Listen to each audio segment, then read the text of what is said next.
Perfume चांगला आहे. कुठला आहे? नको नको सांगू, मला तसं पण परवडणार नाही. नशीब आज तरी घरी सांगितलंस. हो ना भाई, बरं झालं माझं डोकं चाललं आणि मी अनुला व्हॉइस नोट पाठवला. तिला सांगितलं मम्मी पप्पांना सांग की मी मैत्रिणीकडे थांबते. एवढी काळजी करत बसले असते ना, आणि त्यांना कळलं असतं ना मी इथे, तर सगळेच आले असते. एक तरी चांगलं काम केलंस. हे मी सगळीच कामं चांगली करते. हा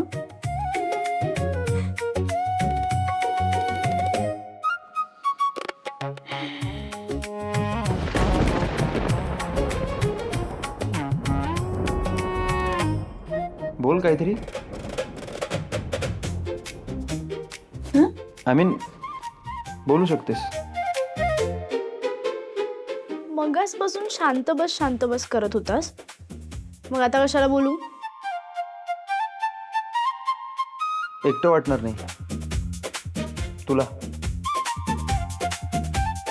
भीती नाही वाटणार आणि बोलत राहशील तर वेळ जाईल.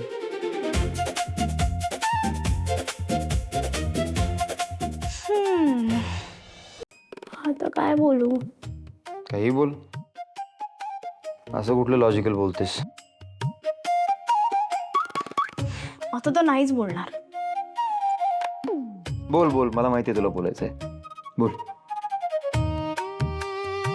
हा मी ना, MD ची रोज क्वीन होते सलग 3 वर्ष.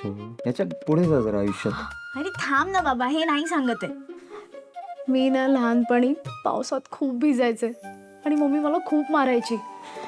पण मला ना पावसाळा खूप आवडतो.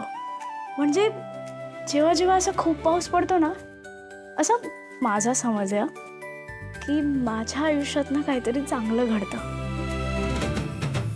मुंबई आणि पाऊस ह्या दोघांचं कसं असं घट्ट नातं आहे, तसं मी आणि पाऊस. लोक म्हणतात की पाऊस पडल्यावरती मुंबई थांबते, पण बघ ना, खरं तर पाऊस पडल्यावरच मुंबई एकदम टकाटक दिसते. माझ्यासारखी शांत, काही नाही, कधीही न थांबणाऱ्या स्वप्ननगरीला सुद्धा आराम हवा असेल ना. पहिला पाऊस आणि गिरगाव चौपाटी, पहिला पाऊस आणि बेबोवरची राईड, पहिला पाऊस आणि मम्मीच्या हातची गरमागरम भजी आणि वडापाव. पाऊस आणि मुंबई माझ्यासाठी ना खूप स्पेशल आहे. मला तर वाटतं की मी जगातल्या कुठल्याही भारीतल्या भारी शहरात गेले ना, तरी माझ्या मुंबईची सर नाही येणार. बाहेर बघ ना,